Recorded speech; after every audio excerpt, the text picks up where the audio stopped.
Amén. Dios bendiga las visitas que hoy en día nos acompañan, ¿cierto? Sean bienvenidas en la casa del Señor. Y a cada uno de los hermanos fieles, ¿cierto? De IBGS, el Señor les bendiga grandemente. Quiero, hermanos, invitarles a que pasemos a la palabra del Señor. Es un texto bien especial, quizás no tan extenso, pero lo especial del texto puede hacer de que tengamos que administrar bien el tiempo, así que le invito a que vamos directo ya a la palabra del Señor. Vamos a continuar nuestra serie de Apocalipsis, hoy día ya en el capítulo 6, y leemos los 17 versículos de este capítulo. Le invito a que nos pongamos de pie y juntos, leamos la palabra del Señor.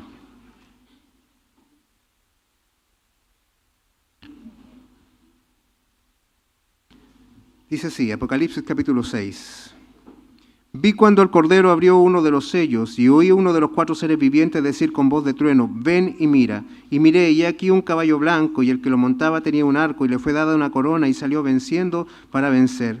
Y cuando se abrió el segundo sello, oí al segundo ser viviente que decía, ven y mira, y salió otro caballo bermejo, y al que lo montaba le fue dado poder de quitar de la tierra la paz, y que se matasen unos a otros, y se le dio una gran espada. Y cuando abrió el tercer sello, oí el tercer ser viviente que decía, ven y mira, y miré, y aquí un caballo negro, y el que lo montaba tenía una balanza en la mano. Y oí una voz de en medio de los 4 seres vivientes que decía, 2 libras de trigo por 1 denario, y 6 libras de cebada por 1 denario, pero no dañes el aceite ni el vino. Y cuando abrió el cuarto sello, oí la voz del 4 ser viviente que decía, ven y mira. Y miré, y he aquí un caballo amarillo, y el que lo montaba tenía por nombre Muerte, y el Hades le seguía. Y le fue dada potestad sobre la 4ª parte de la tierra para matar con espada, con hambre, con mortandad y con las fieras de la tierra. Cuando abrió el 5.º sello, vi bajo el altar las almas de los que habían muerto por causa de la palabra de Dios y por el testimonio que tenían. Y clamaban a gran voz diciendo, ¿hasta cuándo, Señor, santo y verdadero, no juzgas y venga nuestra sangre en los que moran en la tierra? Y se les dieron vestiduras blancas, y se les dijo que descansasen todavía un poco de tiempo, hasta que se completara el número de sus consiervos y sus hermanos, que también habían de ser muertos como ellos. Miré cuando abrió el 6.º sello, y he aquí hubo un gran terremoto, y el sol se puso negro como tela de silicio, y la luna se volvió toda como sangre, y las estrellas del cielo cayeron sobre la tierra, como la higuera deja caer sus higos cuando es sacudida por un fuerte viento, y el cielo se desvaneció como un pergamino que se enrolla, y todo monte y toda isla se removió de su lugar, y los reyes de la tierra, y los grandes, los ricos, los capitanes, los poderosos, y todo siervo y todo libre, se escondieron en las cuevas y entre las peñas de los montes, y decían a los montes y a las peñas, caed sobre nosotros y escondednos del rostro de aquel que está sentado sobre el trono, y de la ira del Cordero, porque el gran día de su ira ha llegado, y ¿quién podrá sostenerse en pie? Tome sus asientos, hermanos, vamos a considerar este texto, hermanos. Y quiero hacerlo, hermanos, con mucho cuidado, con mucha detención, en el sentido de que es normal que cuando nos acerquemos a textos como estos, las interpretaciones que se sacan son muy variadas dependiendo del enfoque que pueda tener, ¿cierto?, aquel que lo interpreta. Es constante, lamentablemente, hermanos, oír de que cuando se hace un documental acerca de este libro, que son muchos en los canales, sobre todo, que son enfocados en la ciencia ficción, no sé si usted se ha dado cuenta de eso. Esos mismos canales que hacen reportajes sobre los ovnis, sobre fantasmas, hacen también reportajes sobre el Apocalipsis. Y es curioso, hermanos, que las interpretaciones de ellos se parecen mucho a las interpretaciones de muchos predicadores que están en los púlpitos de hoy. Eso nos habla, hermanos, de que hay que tener cuidado, de que tenemos que acercarnos a la palabra del Señor con respeto, de que hay que pasar mucho tiempo en la palabra del Señor, porque sin duda lo que nosotros queremos comunicar como predicadores no es un mensaje sensacionalista. Queremos comunicar la verdad, queremos comunicar lo que el Espíritu Santo inspiró. Así que a esta hora, hermanos, nos acercamos hasta este texto con mucho cuidado y con mucho, hermanos, respeto, con mucha reverencia, porque es palabra de Dios también. Hermanos, no sé cuántos de ustedes han visto un telar, ¿cierto? Los conocen, son hermosos cuadros, hermosas figuras que se tejen, ¿cierto?, sobre una tela y que se ven maravillosamente bien ordenados, y hay personas que son especialmente dedicadas a hacerlo, que son asombrosas obras de arte. De hecho, son obras de arte. ¿Pero usted ha visto un telar por detrás? Cuando usted da vuelta al telar, lo que ve son hilos desconectados, un desorden que no se entiende, colores que van, colores que vienen, hilos que son más largos que otros, algunos cuelgan. Pareciera que nada tiene sentido. Da la impresión de que todo es un caos. Pero usted da vuelta al telar Y entonces, hermanos, esos hilos que se vean tan caóticos dan forma a una imagen perfecta. Es un cuadro armonioso, lleno de belleza y de colores perfectamente ordenados, uno al lado del otro, porque tiene que estar allí para que se dé esa combinación necesaria, para que aquello que estaba en la mente del Creador se pueda visualizar. Y todos lo puedan apreciar, y todos puedan asombrarse, y todos puedan gozarse con lo que están viendo. El telar, por atrás, se parece mucho, hermanos, a la vida. Y en el mundo, hermanos, en el cual vivimos, un mundo lleno de violencia, de dolor, de injusticia, de enfermedades, de despedidas, de hambrunas, da la impresión de que todo es un caos, da la impresión que todo lo que sucede en este mundo no tiene sentido. Pero, hermanos, creemos que somos hijos del buen Padre Celestial. Y las cosas que nos pasan, sin duda, no son muy diferentes a las que les pasan a los que viven en el mundo. Somos hijos del Padre Celestial. Creemos en aquel que está sentado en el trono. Pero aún así, todo lo que nombramos, el dolor, la violencia, la injusticia, también nos afecta a nosotros. Y entonces venimos, hermanos, justamente con esa impresión que le causa aquel que ve el telar por detrás. ¿Cómo esto le puede encontrar sentido? ¿Qué razón hay para este caos? Pero, hermanos, dándolo vuelta, cambiando el ángulo, viendo la vida desde la perspectiva del cielo, sabiendo que hay uno en el trono, sabiendo que hay uno que es digno, podemos confiar que todo lo que nos ocurre, hermanos, sucede porque Dios está tejiendo su decreto soberano a través de la historia y al final todo será consumado dando forma perfecta al perfecto plan de Dios. Hay un cuadro hermoso que se está preparando. A este lado de la eternidad todavía se está ejecutando. Pero cuando llegue el final, veremos cuán glorioso es lo que Dios había preparado. Hermanos, saber que Dios gobierna le da sentido a todo lo que nos pasa en este mundo. Los capítulos 4 y 5 de este libro que hemos ya revisado en los sermones anteriores fueron puestos allí para ayudar a la iglesia a esperar en el Señor mientras sufre. No nos olvidemos del contexto en el cual el Apocalipsis fue revelado. Fue revelado en un momento de mucho sufrimiento para la iglesia. Y fue escrito para ayudar a la iglesia a creer de que el Señor gobierna y que sus decretos serán cumplidos perfectamente. El presente capítulo sin duda despierta mucha curiosidad. Lo comenzamos a leer y nos damos cuenta de un montón de símbolos y de imágenes que van apareciendo, que son propios de la literatura apocalíptica.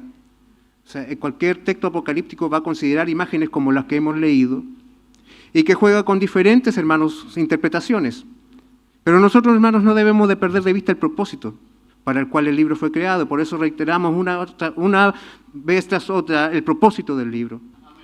Para que nuestra imaginación no nos traicione y seamos fieles a lo que el Señor nos dejó.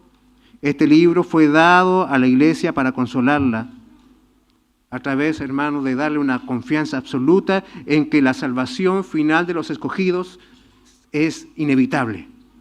De que aquellos que el Señor llamó en la eternidad pasada, definitivamente, hermanos, alcanzarán la gloria y que nadie podrá frustrar el propósito y el plan de Dios. Pero, hermanos, estos propósitos del plan de Dios, de redención, necesariamente incluyen juicio. El juicio es necesario en la redención.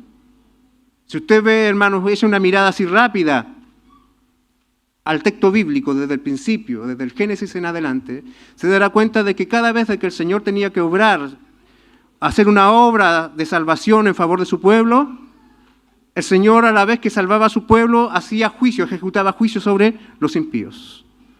Lo vemos, es cierto, en el diluvio, lo vemos en Sodoma y Gomorra, y lo vemos en diferentes eventos a través de la historia.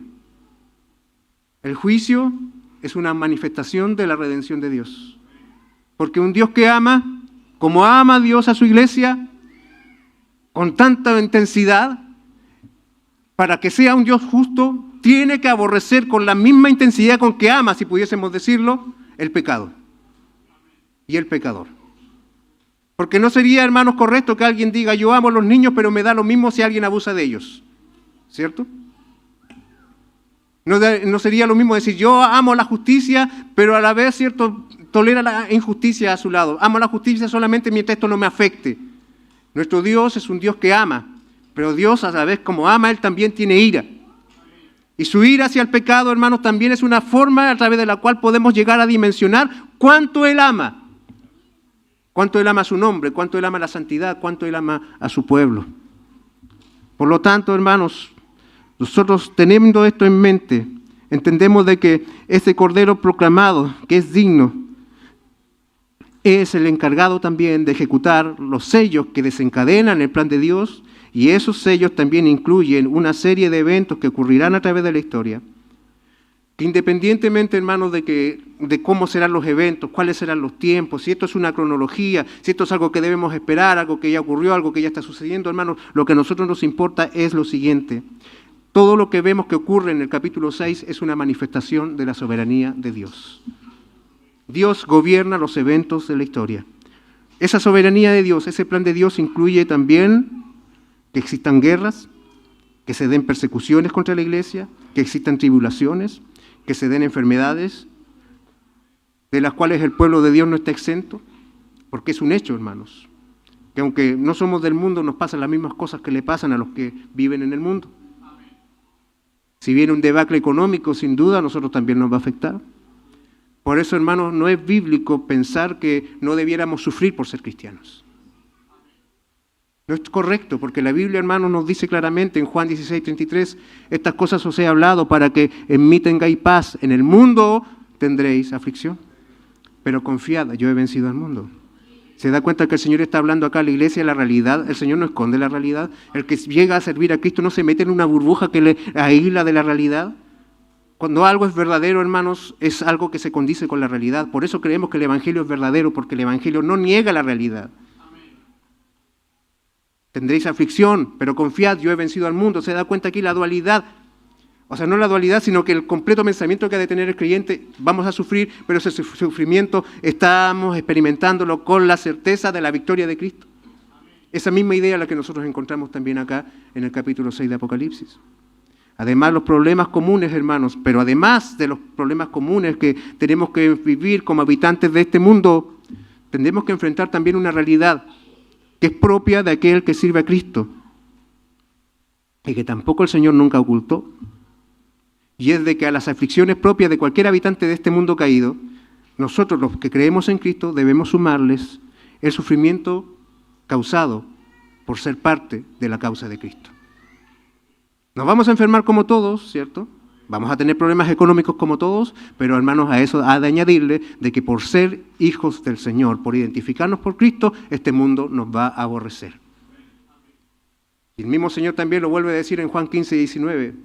Si fuereis del mundo, el mundo amaría lo suyo.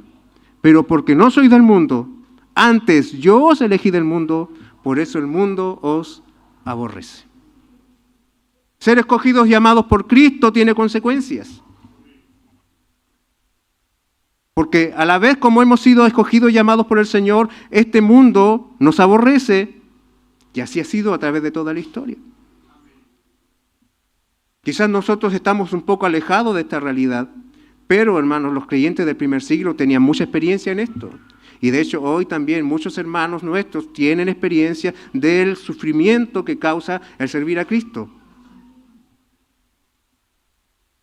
Entonces, por lo tanto, hermanos, la historia nos muestra de que es cierto, se nos es permitido experimentar la salvación a la vez que se nos ha concedido sufrir junto con Cristo. Y por lo tanto, hermanos, nada de lo que ocurre en el mundo, nosotros debemos verlo como algo que implique de que Dios ha perdido el control. Todo lo que sucede es porque el Señor lo permite, es porque el Señor lo ha decretado, es porque el Señor está llevando a cabo sus decretos. Aunque Dios no es el autor ni el instigador del mal. Dios no fuerza al pecado a nadie. Pero sí el Señor tiene tanto poder que inclusive los actos malos de los hombres son parte de su plan para la consumación de su obra. Bendito sea el Señor. Y esto, hermanos, teniendo esto en mente, nos ayuda a sostener la esperanza en medio de la vida que estamos viviendo. Nos ayuda a tener una correcta visión de todo lo que pasa a este lado de la eternidad. Lo que nos he mostrado, hermanos, en este texto que hemos leído es cómo se desarrollará la historia en los tiempos postreros, en los tiempos finales. Ahora, hay mucha confusión en cuanto a esta frase, tiempos finales, tiempos postreros o de últimos días. Se piensan de que ese es un periodo de tiempo todavía en el futuro y la gente todavía está esperando que vengan las guerras, que vengan las enfermedades, que todavía ocurran cosas. Pero si usted se va al texto bíblico, hermanos, en Hechos capítulo 2, verso 17, cuando Pedro, hermanos, allí en el día del Apocalipsis se levanta para predicarle a la multitud, dice de que esto que ellos están viendo es el cumplimiento de la profecía de Joel. Y que esto que están viendo es lo que Joel dijo, que en los postreros días el Señor derramaría de su espíritu, sobre todo carne. Entonces, hermanos, los postreros días no están, todavía tenemos que esperarlo, ya lo estamos viviendo. Y de hecho ya comenzaron, hermanos, desde el día en que el Señor es ascendido al cielo y el Espíritu Santo es enviado. Y esto no es una interpretación antojadiza, sino que lo que la misma Biblia dice al respecto. Entonces ya estamos viviendo en estos días postreros. La profecía de Joel ya se cumplió. Y si usted revisa el capítulo 2 de Joel, se da cuenta que esa profecía, hermanos, es una visión panorámica de los tiempos finales. El derramamiento del Espíritu Santo y cómo termina la visión. Con lo mismo que nosotros veremos al final de este capítulo.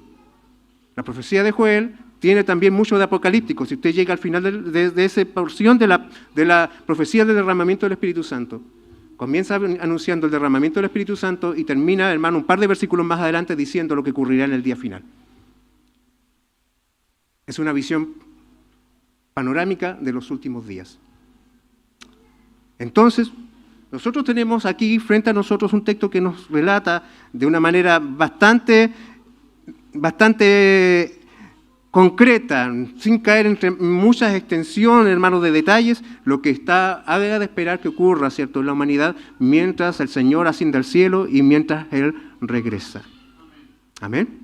Nosotros, si buscamos un paralelo histórico, cronológico de lo que estamos leyendo acá, con lo que está pasando en la tierra, el Cordero como inmolado nos da, hermanos, a entender de que esto pasa una vez que Cristo va a la cruz y resucita.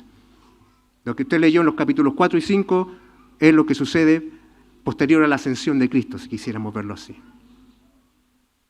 ¿Amén?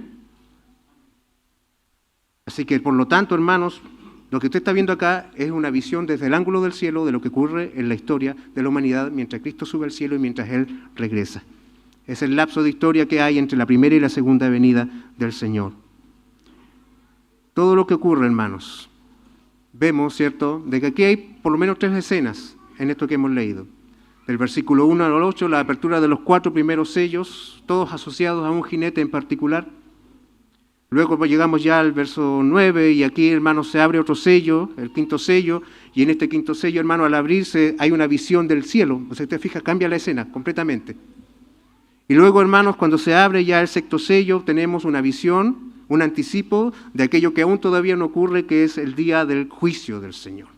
O sea, es en realidad, hermanos, una visión de toda la historia. Es una visión completa de toda la historia. Y eso es lo que tú y yo necesitamos para entender lo que nos sucede en la vida. ¿Amén? Porque tú no conoces el día de mañana, yo tampoco, ¿cierto? Pero el Señor ya lo sabe. Entonces lo que me pase mañana ya ha sido permitido y ordenado por Dios. Será para su gloria, será para mi bien. Si yo sé que Cristo está allí, guiando los eventos, permitiendo que pasen las cosas conforme a su voluntad, hermano, no habrá amargura ni angustia cuando me toque sufrir. Sabré soportar con gozo en medio de la prueba. No, hermanos, no caeré en la necesidad de reclamar a Dios por qué me pasa lo que me pasa a mí, que soy tu hijo. Sino que habrá paz en mi corazón. Una correcta interpretación de la vida necesita, hermanos, de textos como estos que acabamos de leer. Este capítulo nos ayuda a tener una perspectiva correcta acerca de nuestras expectativas de la vida aquí en la tierra. Hay mucha gente, hermanos, que vive la vida pensando de que va a vivir para siempre y que para siempre va a estar en este mundo. Hay mucha gente que se enamora mucho de este mundo, entre ellos también muchos creyentes. Hermanos, este capítulo nos dice, tú no eres para este mundo, no esperes ser feliz en este mundo, mira lo que ocurre, mira lo que pasa, mira cómo es la historia, mira cómo es la vida, no esperes ser feliz aquí, tu verdadera felicidad aguarda en la gloria.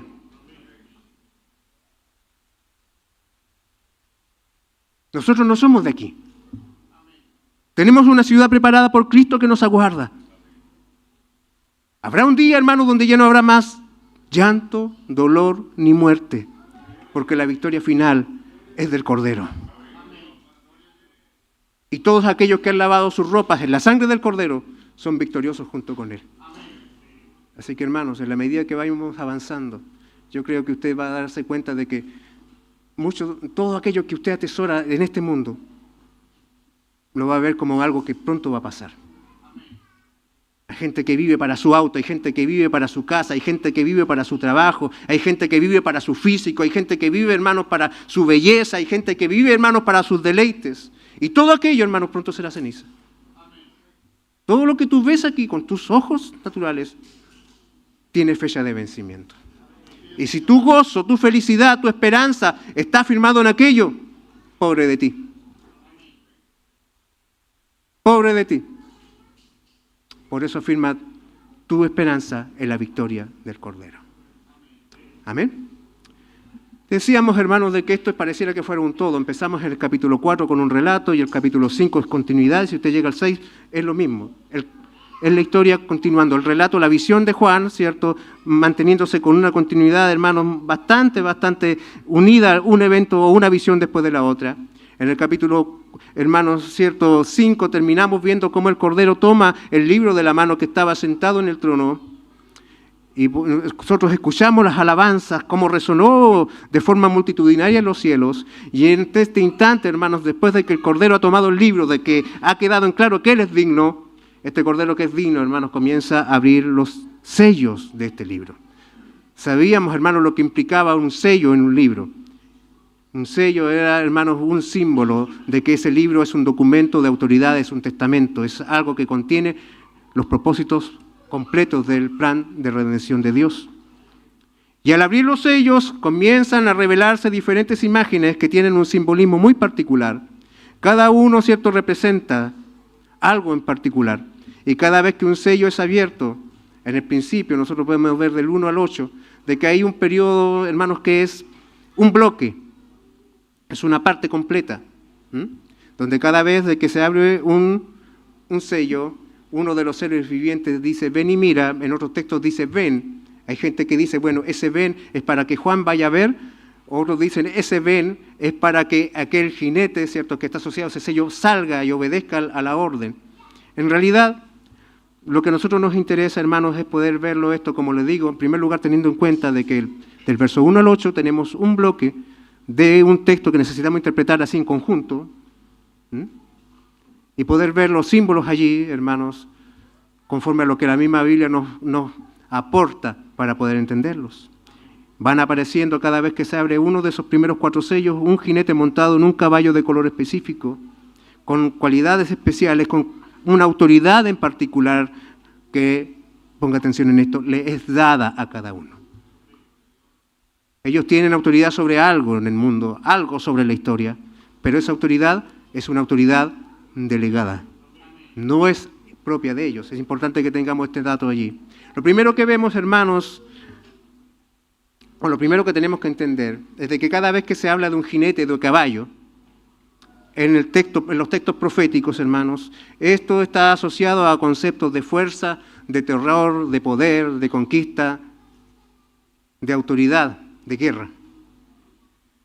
¿Y qué está viendo Juan aquí? Juan está viendo, hermanos, a través de esos jinetes y esos caballos que aparecen en los primeros 4 sellos, la actividad de Dios en la historia de la humanidad y las diferentes fuerzas que Él usa para realizar sus propósitos divinos. La imagen de los caballos, hermanos, y como lo hemos dicho acá, el libro de Apocalipsis, para ser entendido, tenemos que ir constantemente al Antiguo Testamento. No podemos entenderlo, hermanos, de acuerdo a Salfate, ¿no?, o de acuerdo al Discovery Channel. No, hermanos, vamos a la Escritura. La Escritura interpreta la Escritura. Y los caballos, hermanos, la visión de los caballos, tenemos una, por ejemplo, en Zacarías capítulo 1, del verso 8 al 10, que dice, vi de noche, y aquí un varón que cabalgaba sobre un caballo alazán, el cual estaba entre los mirtos que habían en la hondura, y detrás de él había caballos alazanes, overos y blancos. Entonces dije, ¿qué son estos, Señor mío? Y me dijo, el ángel que hablaba conmigo, yo te enseñaré lo que son estos. Y aquel varón que estaba entre los mirtos respondió y dijo, estos son los que Jehová ha enviado a recorrer la tierra. O sea, el Señor tiene decretos y esos decretos son consumados a través de instrumentos representados por estos jinetes y por estos caballos. Ahora es necesario comprender, hermanos, y vuelvo a reiterar esto, que la apertura de los 4 primeros sellos son un todo. Cada jinete está estrechamente conectado al siguiente. Y para no caer en la especulación innecesaria, hermanos, acerca de qué significa el caballo blanco, el rojo, el negro y el amarillo, qué mejor que tener un texto paralelo en la misma escritura. Yo, hermano, les soy honesto. El jinete del caballo blanco me tuvo casi una semana metido de cabeza tratando de entender. Solamente el del caballo blanco. De otros facilitos, pero el blanco era el que más confusión generaba porque usted ve el color del caballo, ve que el que va en el caballo, ¿cierto?, tiene una corona, se le dice de que va venciendo para vencer, ¿y qué pasa? Que quizás nosotros podemos decir, wow, este es el mismo jinete del capítulo 19.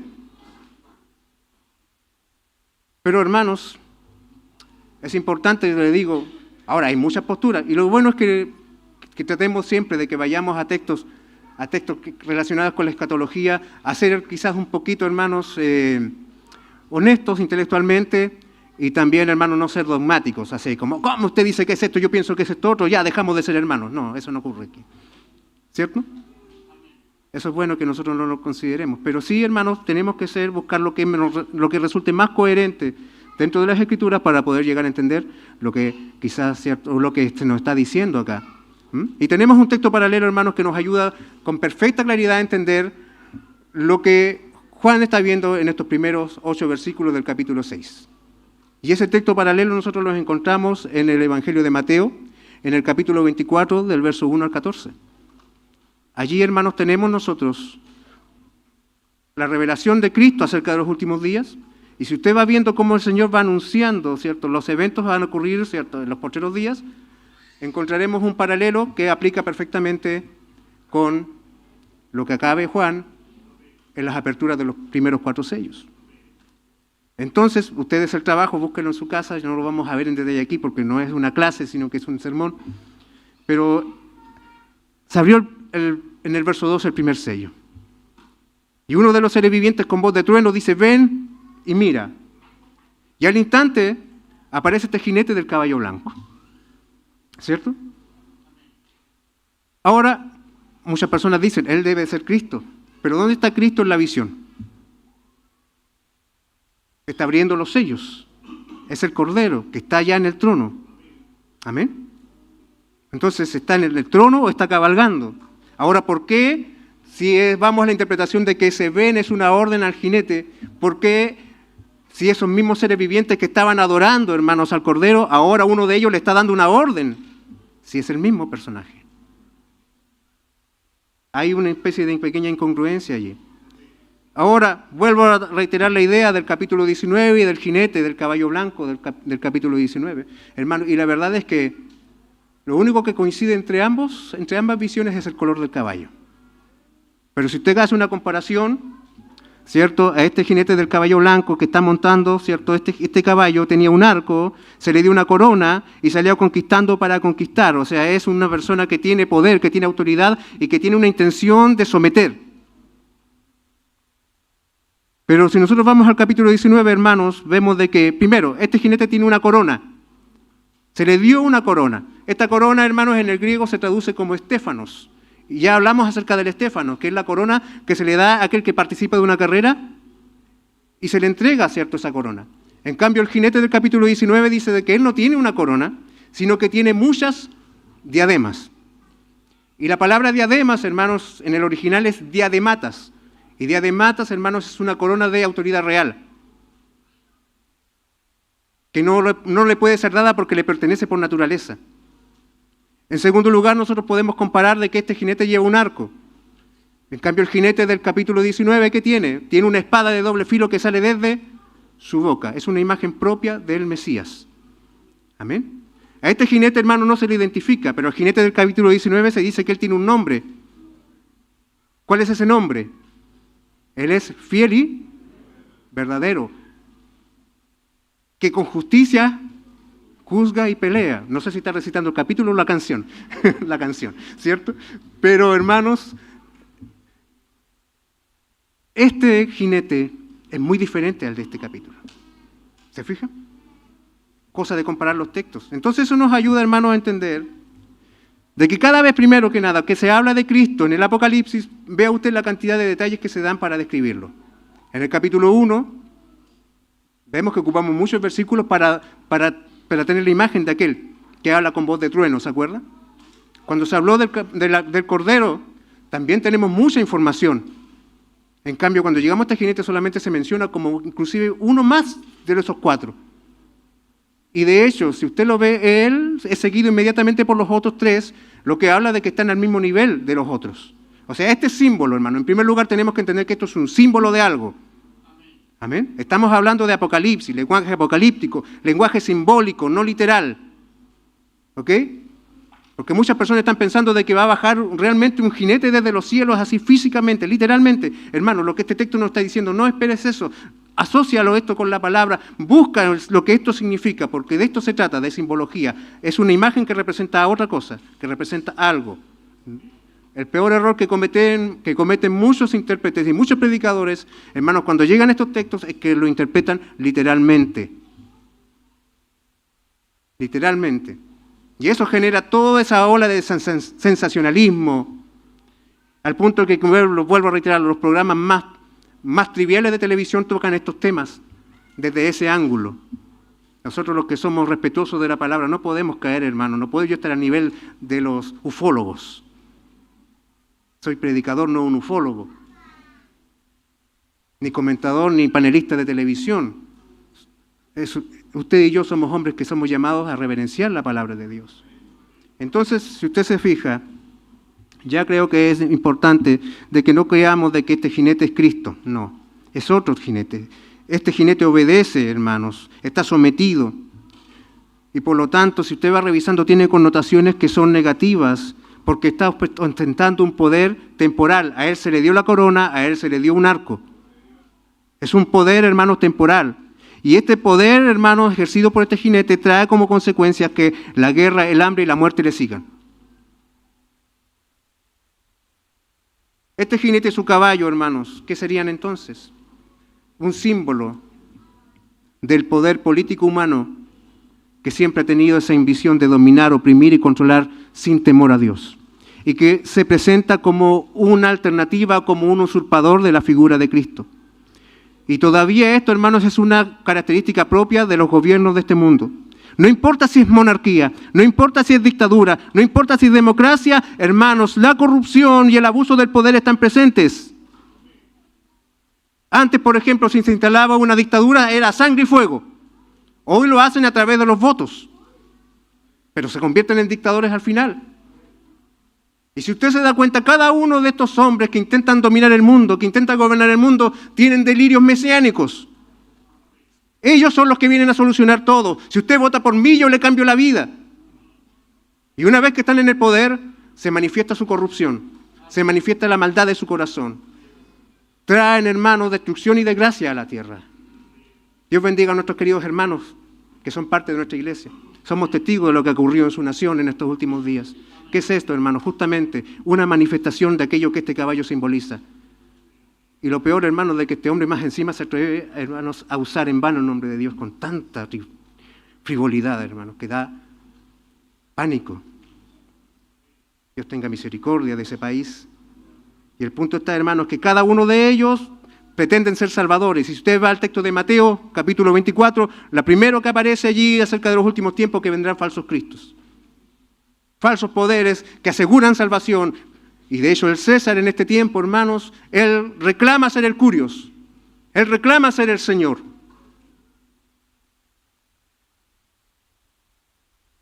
Y así ha sido a través de la historia. Y por consecuencia, hermanos, la aflicción viene. Pero además debemos tener presente que la iglesia, a través de la historia, siempre ha sido perseguida por el poder político. La iglesia, el poder político a través de la historia, considerado como un enemigo a la iglesia.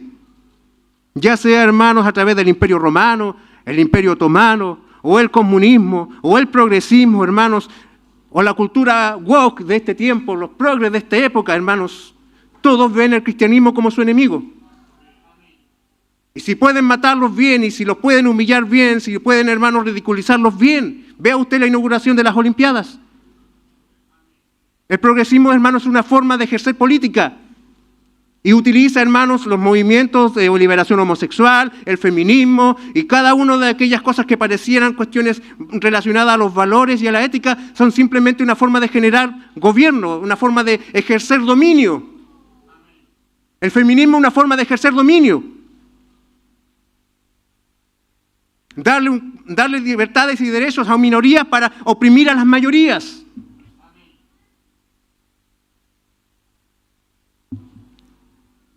El Señor nos bendiga. Por lo tanto, hermanos, tú nunca pienses de que un hombre va a venir a solucionar tus problemas. Tú nunca pongas tu confianza en una constitución. El único que puede cambiar las cosas es Cristo, el Cordero que ha vencido. A este jinete, hermano, le suma un segundo, en los versos 3 y 4, que también a la voz del ser viviente aparece, y este ahora monta un caballo rojo. Y él tiene el poder, tiene la autoridad de generar, hermanos, o quitar la paz de la tierra. Con él, hermanos, son representados la guerra y el conflicto. Es la violencia desatada, hermanos, a través de toda la historia, que sin importar cuánto avance la ciencia, que sin importar, hermanos, cuánto se avance en tecnología, la muerte y la violencia está arraigada en la naturaleza humana. Es cosa de mirar, hermanos, el siglo recién pasado, que con todos sus avances culturales, tecnológicos, científicos, fue uno de los siglos más violentos de la historia. El hombre es el peor depredador del hombre. A no ser de que la gracia de Dios actúe conteniendo al hombre y refrenando la maldad humana, hermanos, el hombre puede hacer cosas horribles en contra de otro. Y a este jinete se le dio una gran espada para que quite la paz de la tierra. El siglo pasado fue uno de los más violentos, pero si usted revisa la historia, hermanos, las guerras han estado presentes desde siempre. Y salvo de que nosotros no quizás conocemos mucho de historia, pero hubieron guerras tan sangrientas como la Primera y Segunda Guerra Mundial en el pasado. Solamente un pequeño antecedente, la invasión de los mongoles significó más de 65 millones de muertos. Estamos hablando de la Edad Media. Entonces, hermanos, no debiésemos esperar solamente, hermanos, solamente aquellos que van en contra de la palabra del Señor esperan de que este mundo cambie y que haya paz. Ellos se imaginan un mundo sin fronteras, sin violencia. ¿Por qué? Porque ellos no conocen la palabra de Dios o no la quieren reconocer. De hecho, son abiertos ateos. La verdad es que la violencia es algo que nunca va a cesar de ocurrir mientras Cristo venga. Luego aparece un tercer jinete en los versos 5 al 7, y este monta un caballo negro, y él, cierto, lleva una balanza en su mano. Y mientras él cabalga se oye una voz, y esa voz, hermanos, anuncia precios del trigo y de la cebada que son exorbitantes. Un denario, hermanos, es el sueldo de un día. Y ese sueldo de un día alcanza a comprarse, con eso se alcanza a comprar solamente lo que una persona de una familia alcanza a comer. O sea, son precios, hermanos, disparados. El trigo y la cebada son inalcanzables para los habitantes comunes y corrientes de la sociedad de ese momento. Es como si usted le dijeran 1 kilo de pan en 10,000 pesos. Pareciera que pronto vamos a alcanzar esos precios, ¿cierto? O lo que gana una persona en el día. 1 kilo de pan en 30,000 pesos o 25,000 pesos, o no sé, saque la cuenta usted. Y quizás ni siquiera es el kilo, porque con 1 kilo puede comer una familia, son 2 ayuyas, o 1,5, o una quizás, o una tapita, no sé. Pero la cosa es de que el trigo y la cebada son inalcanzables. Y nosotros debemos entender de que los cristianos del primer siglo, hermanos, eran gente de mucha pobreza. La mayoría de ellos, muchas veces, la única vez que comían eran cuando compartían el pan después del culto dominical. Eran esclavos, venían de contextos diferentes, lo habían perdido todo. Entonces, hermanos, lo que aquí nos da a entender de que aquí hay una gran debacle económica que afecta especialmente a aquellos que menos tienen, pero a la vez los artículos de lujo como el vino y el aceite no son tocados. O sea, aquellos que podían comprar vino y aceite eran solamente los ricos de la época. O sea, ellos tienen para comprar vino y aceite y por lo tanto también tienen para comprar cebada y trigo. Por lo tanto, lo que nosotros estamos viendo acá, hermanos, de que no debemos esperar justicia en un mundo caído. Y si usted, hermano, revisa solamente algunos antecedentes históricos, se va a dar cuenta de la gran cantidad de personas que han muerto de hambre a través de la historia. Registros que contamos, quizás de siglos anteriores no, pero por ejemplo, solamente en el siglo XX, en los años 36 y 37, el Holodomor o el Holocausto ucraniano le costó la vida a cerca de 7 millones de personas, producto de que Stalin no dejaba a la gente comer de lo que sembraban. La colectivización forzada hizo de que mucha gente muriera de hambre en esos años previos a la Segunda Guerra Mundial. La Revolución Cultural China, impulsada por Mao Zedong.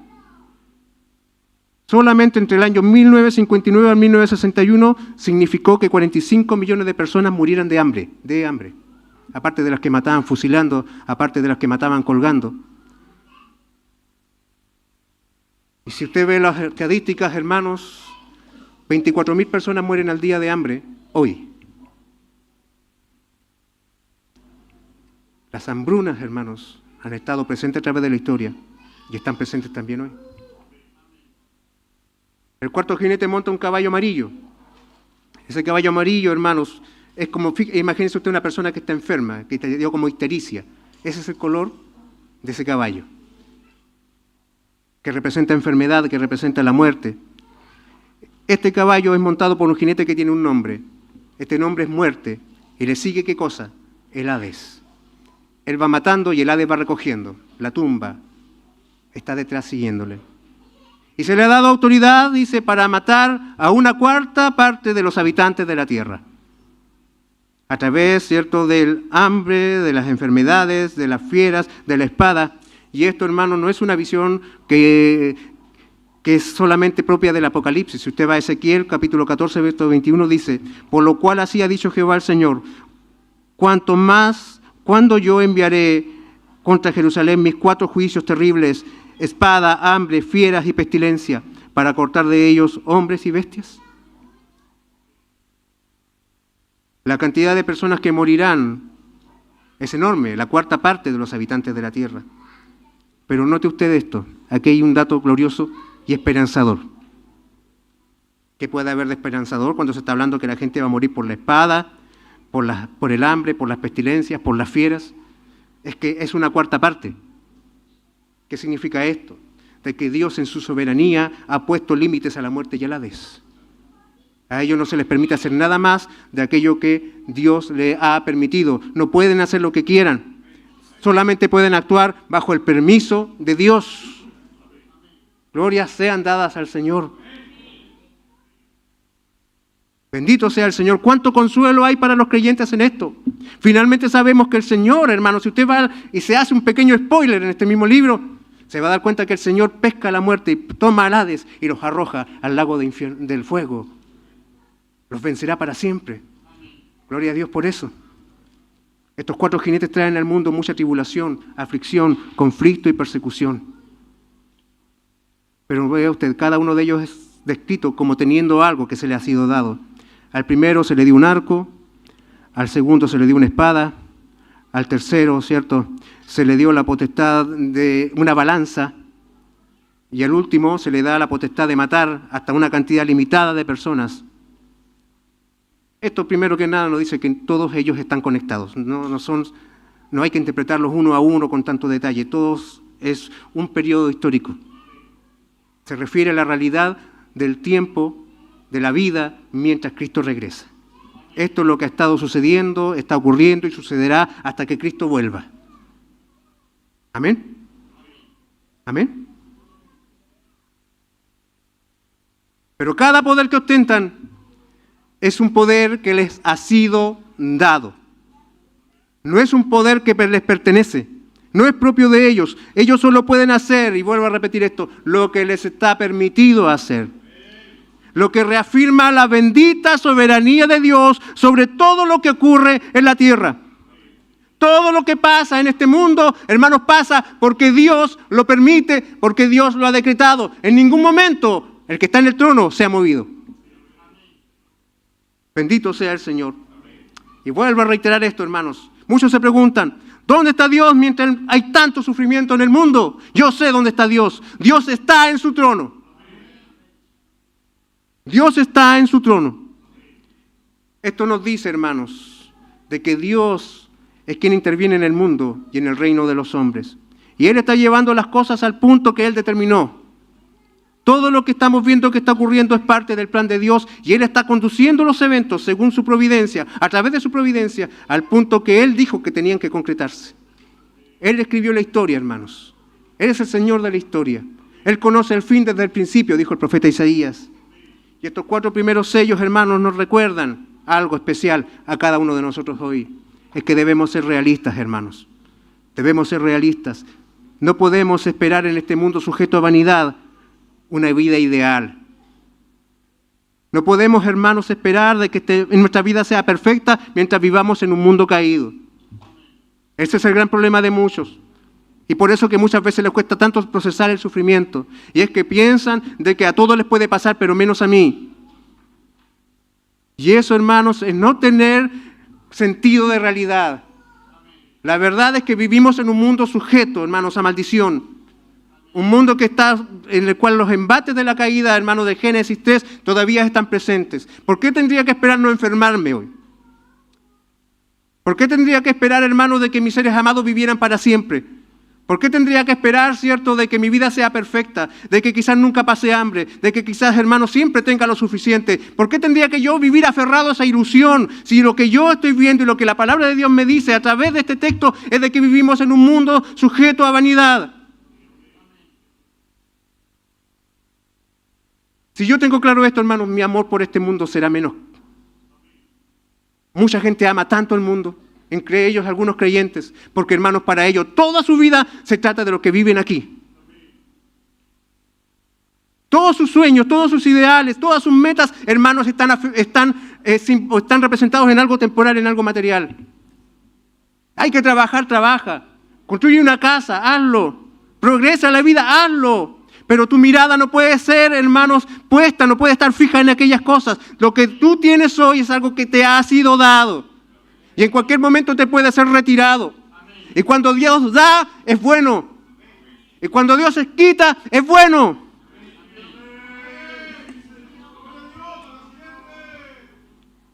Este texto nos recuerda, hermanos, lo que nosotros nunca debiésemos perder de vista.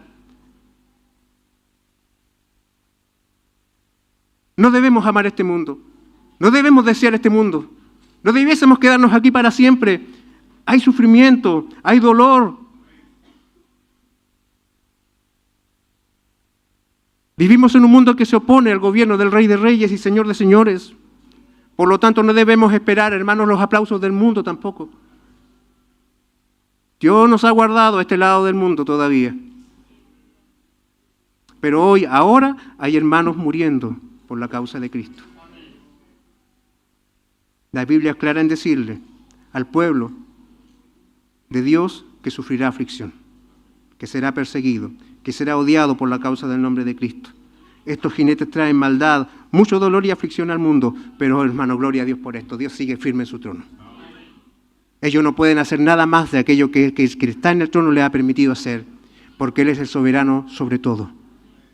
Daniel 2:21 dice: Él muda los tiempos y las edades, quita reyes y pone reyes, da la sabiduría a los sabios y la ciencia a los entendidos. Es Dios. Esta historia no es la historia de la humanidad, esta no es la historia tuya ni mía, esta es la historia de Dios cumpliendo sus propósitos. Gloria a Dios. Bendito sea el Señor. Y llegamos, hermanos, al verso 9, y el quinto sello es abierto. Y si usted se fija, el escenario cambia completamente. Pero seguimos enmarcados en el mismo periodo de tiempo comprendido entre la primera y la segunda venida del Señor. Mientras los jinetes cabalgan en la tierra, cegando la vida de muchos, entre ellos también muchos hijos del Señor, a Juan se le permite ahora ver lo que sucede en los cielos. ¿Y qué es lo que ve Juan allá, hermanos, en el verso 9? Lo que nosotros vemos de que cuando se abre el quinto sello, él ve bajo el altar las almas de los que habían sido muertos por la causa de la palabra de Dios y por el testimonio que tenían. A Juan se le permite ver lo que sucede allí. Bajo el altar están las almas de todos aquellos que ofrendaron sus vidas por la causa de Cristo, y por eso el símbolo del altar. El altar, hermanos, implica sacrificio, implica ofrenda. Hermanos, desde Génesis hay una guerra entre la simiente de Satanás y la simiente de Dios. La muerte de Abel, hermano, no está desconectada a la muerte de los santos del Señor a través de la historia. Es el primer acto de guerra, hermano, directo de Satanás contra el plan de Dios. Y así ha sido a través de la historia, pasando por todos aquellos que prefirieron morir a ser liberados. Como dice Hebreos capítulo 11, versos 36 y 38, otros experimentaron vituperios y azotes, y hasta cadenas y prisiones, fueron apedreados, aserrados, tentados, muertos a espada, anduvieron de aquí para allá, cubiertos con pieles de ovejas y de cabras, destituidos, afligidos, maltratados, de los cuales el mundo no era digno. Errante por los desiertos y montañas, por cuevas y cavernas de la tierra. Y a eso debemos sumar, hermanos, todos aquellos que están siendo sacrificados por seguir al Señor en este tiempo. Porque, hermanos, hoy, ahora, 1 de cada 7 cristianos en el mundo sufre opresión por su fe. Lo que nos da una idea de cerca de 364 millones de personas en el mundo sufren por ser cristianos. Hay mucha gente que levanta las banderas de la victimización, ¿cierto? Esas banderas multicolores. Somos víctimas, dicen, pero tienen más derechos y privilegios que cualquiera en nuestra sociedad. ¿Has visto las competencias de boxeo, hermano, de lucha en la Olimpiada? Bajo esa bandera se cometen terribles injusticias, pero aún así se consideran víctimas. Ganan donde nunca hubieran ganado de no ser por eso. Pero se consideran víctimas. Pero la realidad es otra. En el presente año, solamente hasta, hermanos, el mes de junio, han muerto 4.998 cristianos por causa de su fe. Solamente lo que va del año. Y si usted considera la cantidad o cifra de hermanos muertos en el año pasado, hermanos, 5.621, si usted hace la proyección, este año posiblemente se supere la cantidad de hermanos que han muerto por la fe. Solamente en el año 2024. Ellos sufrieron el martirio. Ellos son contados entre aquellos que están bajo el altar. Pero no debemos limitar a este grupo, hermanos, solo los que han muerto de forma violenta. Recuerda usted que Juan sobrevive, es el único que queda vivo de los 12, que no es muerto, hermanos, sacrificado, sino que muere, hermanos, de forma natural, finalmente. ¿Usted piensa de que él no está acá vestido de ropa blanca? Sin duda, él también es contado. Entonces, hermanos, todos aquellos que son testigos. ¿Quién es testigo? Según el Evangelio, ¿se acuerda del libro de Hechos? Es todo aquel que, hermanos, da fe de Cristo en un mundo antagonista. Todos aquellos que han vivido según la palabra del Señor. Todos aquellos fieles servidores de Dios que mantienen con fidelidad la palabra y el testimonio frente al mundo, frente a la persecución y la muerte, y frente, hermanos, a todo lo que se opone al Evangelio. Aquellos creyentes que en su corazón atesoraron la palabra revelada de Dios y el Evangelio de Jesucristo y confesaron su nombre en un mundo antagónico, son contados aquí. Y todos estos que están bajo el altar claman por justicia. Verso 10.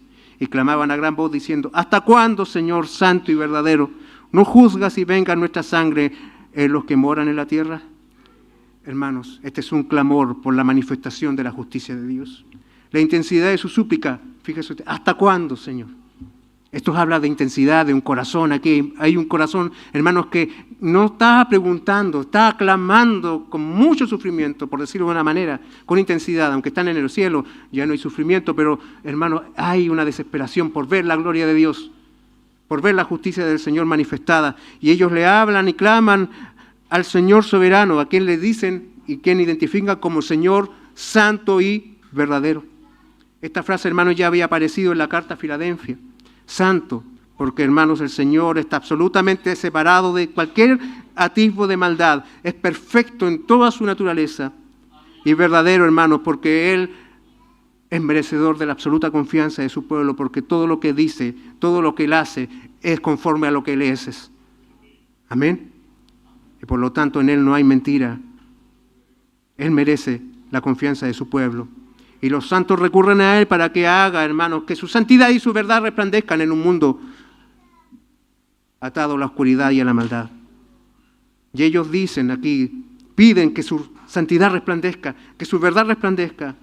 Y ellos dicen: no juzgas y venga nuestra muerte en los que moran en la tierra. Vea usted la forma en la cual se identifican a aquellos que no son de Cristo, aquellos que no son de Dios. aquellos que hacen la persecución, aquellos que van contra la iglesia, aquellos que se han opuesto a los planes de Dios. Ellos, hermanos, los que son del mundo, pertenecen a la tierra, los que moran en la tierra. Los que viven apegados y desean los deleites de este mundo, aquellos cuyas mentes funcionan según la filosofía de este mundo, son los enemigos de la iglesia, por lo tanto son los enemigos de Dios. Pero en cambio, hermanos, Dios, esto nos da a entender que Dios ve a su iglesia como gente que no pertenece a este mundo. Ustedes están en el mundo, pero no son de acá. Y ellos, los enemigos de Dios, ellos son los que moran en la tierra. Ellos sí pertenecen a este mundo. Nosotros no somos de aquí, así como estas almas y estos que están vestidos de ropa blanca no pertenecían al mundo. El mundo no era digno de ellos, ¿se acuerda de ese texto? Filipenses 3:20 dice, mas nuestra ciudadanía está en los cielos, de donde también esperamos al Salvador, al Señor Jesucristo. Allá está nuestra casa, allá está la morada de los santos de Dios, nuestra ciudadanía está en los cielos. Y podemos ver, hermanos, el gran amor de Dios por su pueblo. Porque ellos claman, y gloria a Dios que su clamor no queda sin respuesta. ¿Se da cuenta de ese detalle? ¿Usted piensa, hermanos, que orar es algo inútil? ¿Que clamar a Dios es algo inútil? Vea usted lo que ocurre acá. Ellos piden al Señor que juzgue su sangre, que haga justicia. Pero el verso 11 dice, y se les dieron vestiduras blancas. ¿Hay respuesta para ellos? Y se les dijo que descansasen todavía un poco de tiempo hasta que se completara el número de sus consiervos y sus hermanos, que también habían de ser muertos como ellos, hermanos. Primero son vestidos con las vestiduras blancas de la justicia de Cristo. Y se les llamó a descansar, a esperar un poco más. Recordemos, hermanos, dónde están. Cuando ellos escuchan, todavía no.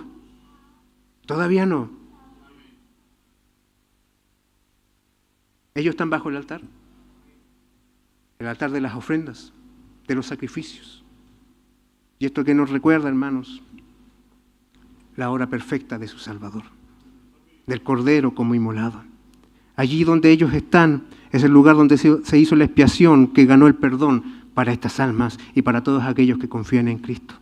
Ellos ya disfrutan del bien de Jesús, el Cordero de Dios. Ellos han ganado. Dios ha ganado para ellos, hermanos, lo que conquistó en el Calvario. Y por eso les dice, descansen. Porque el verdadero descanso, el verdadero reposo, si usted va a Génesis capítulo 2, solo es posible en la presencia de Dios. El sexto día es un día eterno en la presencia de Dios, donde el hombre puede tener comunión con Dios. El verdadero descanso, hermano, no está encerrado en tu casa durmiendo esta tarde. El verdadero descanso está cuando estás en la presencia de Dios. Y ellos están acá, descansando realmente, por fin. Porque están en la presencia del Cordero.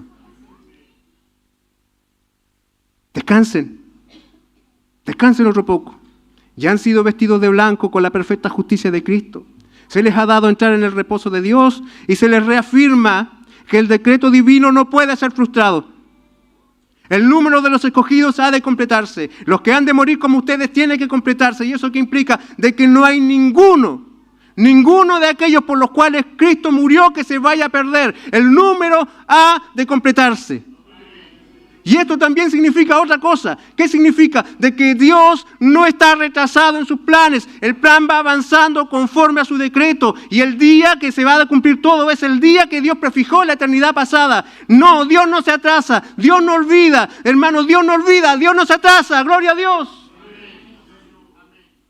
Ha de cumplirse el número. Algunos tienen por tardanza la venida del Señor. Pero no es que el Señor esté demorando su venida. El Señor, hermanos, ha decretado el cumplimiento de un número de escogidos determinados. Y cuando ese número esté completo, de toda raza, tribu, lengua y nación, entonces vendrá el día de la venganza. Oh, gloria al Señor por eso. Gloria a Dios por eso, hermanos. 2000 años escuchando, hermanos. Es que el Señor hace las cosas bien. Que todavía no viene el Señor. Dale gracias a Dios que no haya venido, porque si no, ¿dónde estarías tú? Tenías que llegar tú primero, porque así Él lo había decretado. ¿Ves el amor de Cristo aquí? ¿Ves el amor del Señor de la iglesia? ¿Ves el amor del Cordero? Oh, gloria a Dios. Bendito sea el Señor. Bendito sea el Señor. Ahora notemos cómo esos hermanos que ya han sido glorificados reciben una vez más consuelo en estas palabras. Y cuando llegaba a este punto, hermanos, mi corazón se estremecía. Y no puedo negar, hermanos, que cayeron lágrimas de mis ojos. Porque este texto me da a entender de que no hay lágrimas en el cielo, lágrimas de tristeza. Es imposible sentir tristeza en los cielos. Porque aquí están las almas de los que fueron sacrificados clamando, y fíjese usted, la respuesta del Consolador viene inmediatamente. No hay cómo vivir desconsuelo en el cielo.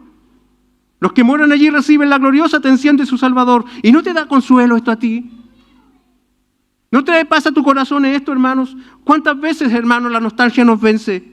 Y añoramos a esos santos del Señor, a esos amados que ya no están con nosotros.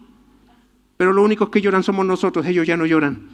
Porque aquí hay un Salvador atento a consolarles. Atentos, hermanos, a darle esperanza, atentos a darle consuelo. Descansen un poco más. No lloren, no sufran. Oh, hermanos, bendito sea el Señor. Ellos reciben consuelo en la presencia del Cordero. Ahora se imagina cómo tienen que haber leído esto los hermanos del siglo I.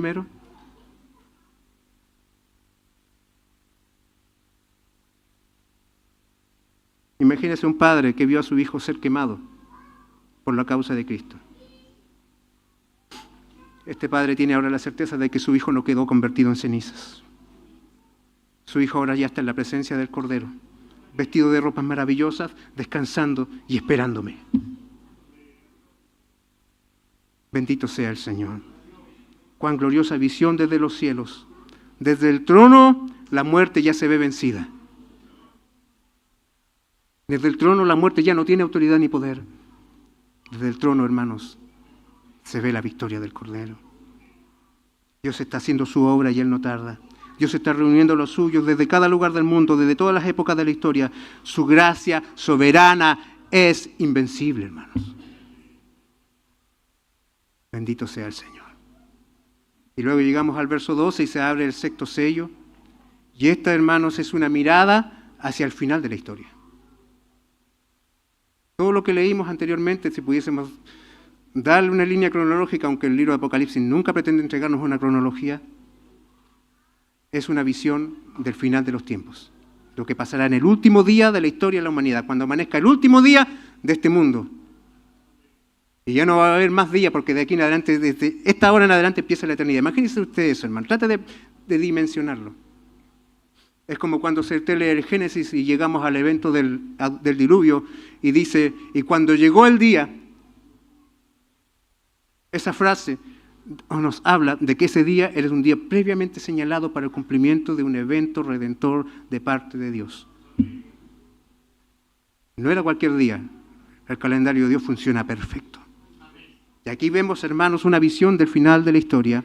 ¿Y qué es lo que ve Juan acá? Dice que hubo un gran terremoto y el sol se puso negro como tela de silicio y la luna se volvió toda como sangre y las estrellas del cielo cayeron sobre la tierra como la higuera deja caer sus hijos cuando es sacudida por un fuerte viento y el cielo se desvaneció como un pergamino que se enrolla y todo monte y toda isla se removió de su lugar.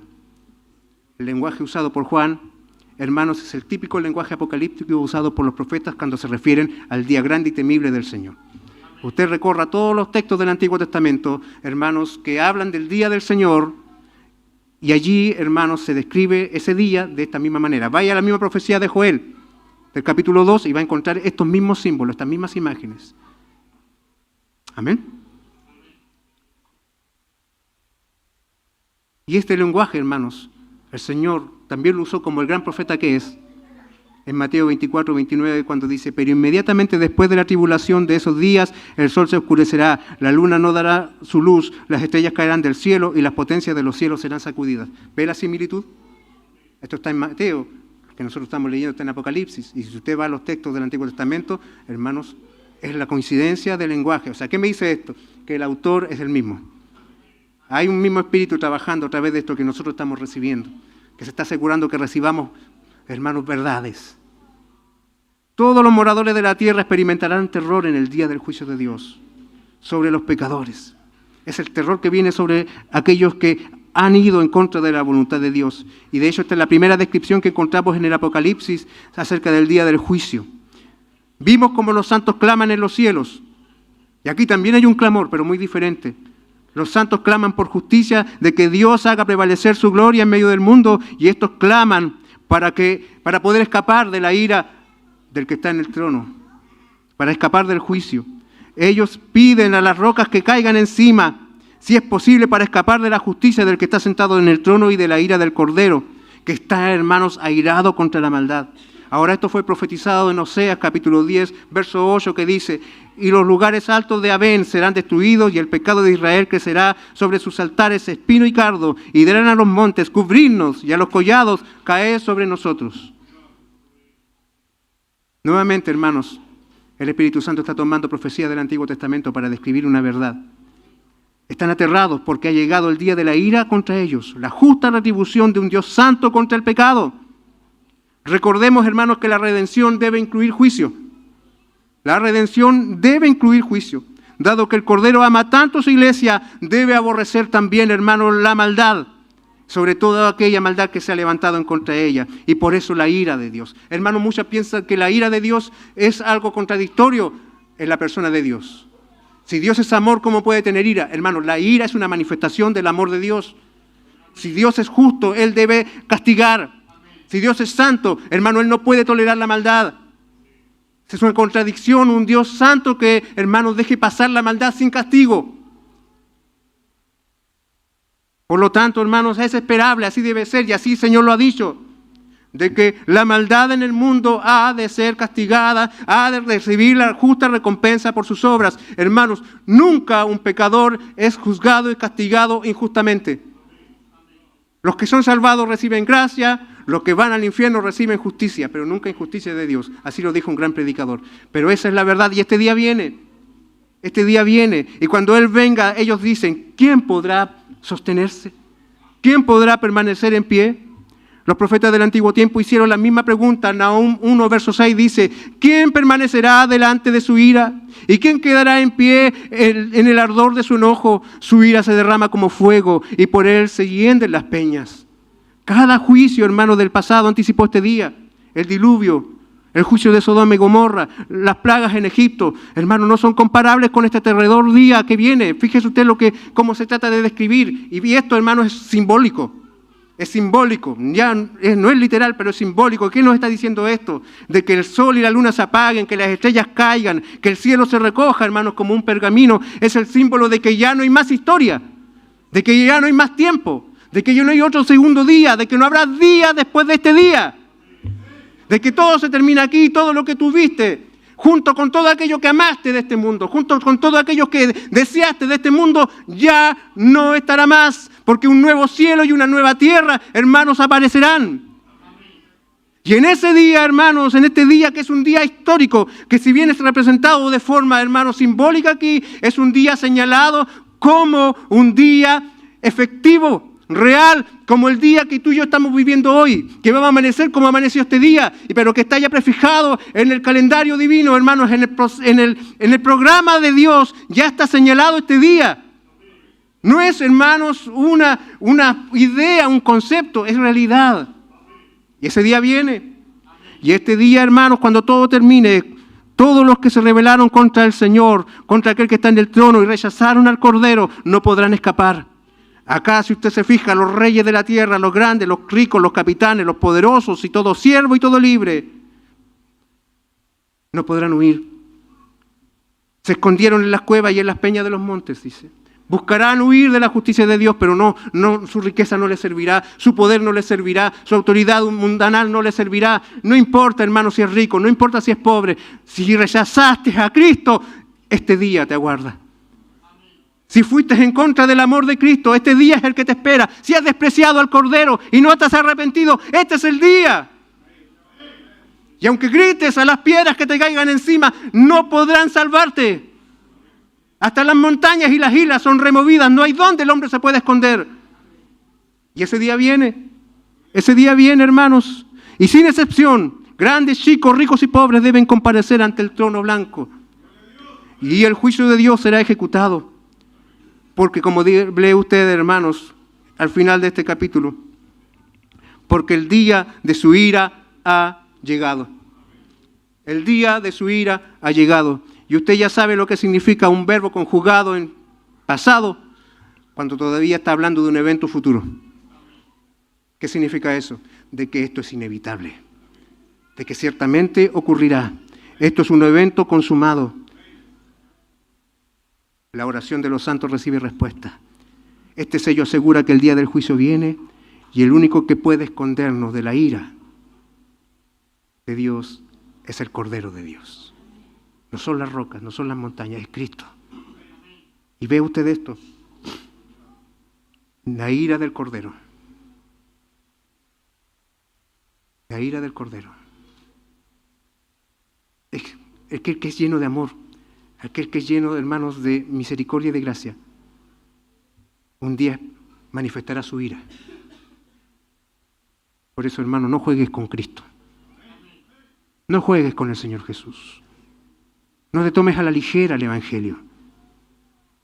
No pienses que venir a la iglesia es un pasatiempo, que puedes tomarlo, puedes dejarlo, que identificarte con Cristo es para unos días, para otros no. Este Cordero, hermano, fíjese usted, este que salvó, con cuánta razón se ha de enfurecer contra aquellos que rechazaron su salvación. La condenación viene de aquel que salva. Cristo es salvación para unos y condenación para otros. ¿Dónde estás tú? El punto está, querido hermano, es que las rocas no pueden esconderte, las montañas tampoco, no tienes dónde huir cuando venga este día. No clames, por lo tanto, a las rocas, no huyas a las montañas. Si has de refugiarte, refúgiate en Cristo, escóndete en Él. Hoy que el sol todavía brilla, hoy que todavía las estrellas están en el cielo, hoy que todavía el cielo está sobre tu cabeza, hoy que todavía hay tiempo, busca a Cristo y ven a Él para que no tengas que experimentar el horror que experimentan estas personas y puedas experimentar la gracia y consolación que experimentaron los del quinto sello. ¿Dónde estás tú? Hoy hay tiempo. ¿Vas a dejar pasar este día? ¿Lo harás el próximo año?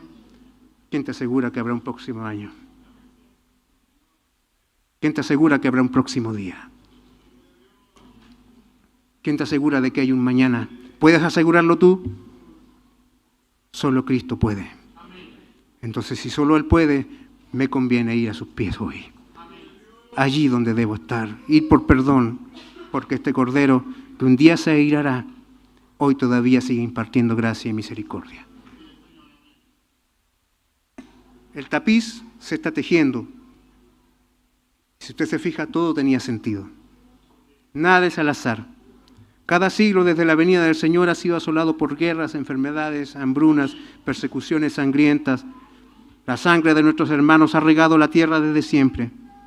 Y no debiésemos esperar que el mundo mejore. Aunque esto, hermano, no significa que no creamos que Cristo reine. Cristo reina hoy. Amén. El curso que tiene la historia es inevitable, pero la iglesia que confía en Cristo no teme. Se regocija en Él, en ese Señor que gobierna sobre todo, sobre aquel que es digno de desatar los sellos y consumar los decretos de aquel que está en el trono. El Evangelio seguirá siendo predicado en las naciones hasta que el último de los escogidos venga a Cristo en arrepentimiento y fe.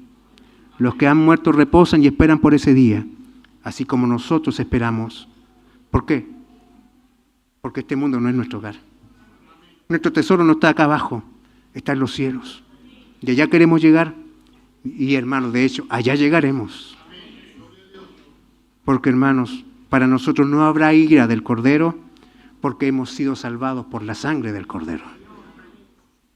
Es posible que no pasemos de este mundo sin heridas. Es muy probable de que la tristeza nos alcance y que suframos los embates propios de vivir en un mundo caído, acá donde esos jinetes cabalgan. Pero hermanos, nada sucede sin que el Señor primero lo permita. Así que las lágrimas que derramemos aquí serán enjugadas en los cielos. Y gózate mientras quizás hoy sí sufras, porque el Cordero ha vencido. Y Él es digno. Bendito sea el Señor. ¿Dónde está tu hogar? ¿Dónde está tu gozo? ¿Dónde está tu esperanza? Gloria sean dadas al Señor. Gloria sean dadas al Señor. Gózate, hermanos, porque aquel que guarda tu vida es poderoso. poderoso. El que te sostiene es poderoso. El que te ama es poderoso, hermanos. El que murió por ti es poderoso. Tan poderoso que hoy día vive y hoy día reina. Y ese tapiz, hermanos, no es un caos. Todo va perfecto. Todo va como debe ser. A Él la gloria. Cristo es el Señor de la historia. Oremos. Bendito Señor. Venimos ante tu presencia regocijados de la verdad de tu palabra puesta ante nosotros hoy. Te adoramos, Señor, porque eres fiel y bueno, porque tú eres grande y maravilloso, porque tú eres digno, Señor, de nuestra confianza. Eres santo y verdadero, permaneces para siempre. Eres un Señor de consolación. Y aquí estamos hoy para adorarte, mi Dios bendito. Mientras aún estamos en este mundo lleno de tristezas, de dolor, de soledad, hoy aquí, Señor, desde este lugar te adoramos. Consciente de que viene un día en que, Señor, ya no habrá más separación, ni tristeza, ni angustia, ni dolor. Oh, Señor, todo lo que pasa es parte de tu plan. Es parte de tu plan. Sin duda tu sabiduría nos humilla, Señor, porque no podemos entender todo, mi Dios. No comprendemos, no nos da la cabeza para lograr dimensionar cómo de ti puede venir el bien y puede venir el dolor. Pero así lo has dicho en tu palabra. Si no tenemos la capacidad de procesar verdades tan poderosas, danos un corazón humilde, mi Dios, como para aceptarlo y poder ser capaces de gozarnos en la espera. Bendice a tu pueblo, Señor, en esta esperanza. Fortalécelo, Señor, con este consuelo. Lo pedimos, mi Dios, por misericordia, confiando en que el Cordero ha vencido, que Él gobierna todo y que sus planes son perfectos. Gracias, Señor, te damos y pedimos tu bendición por Cristo nuestro Salvador. Amén. Que el Señor les bendiga, hermanos.